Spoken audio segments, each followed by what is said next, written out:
The UK market has really developed from the way it looks at sports and entertainment properties.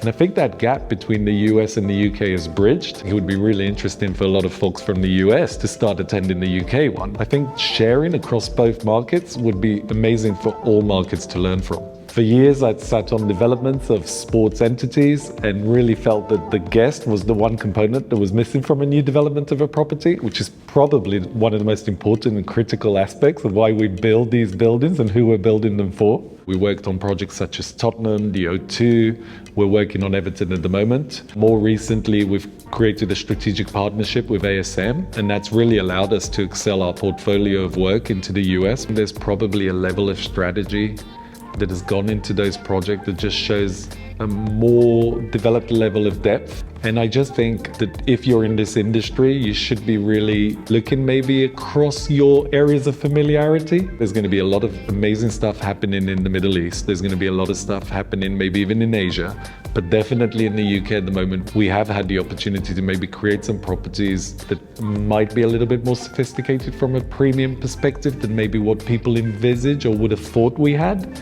And I think it would be great for folks out here to just see that. It's really an international sport now.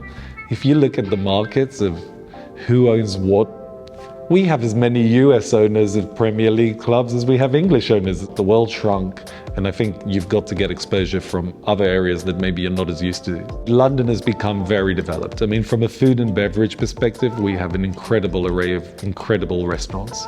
We have a huge growing market for celebrity chef, Michelin star restaurants.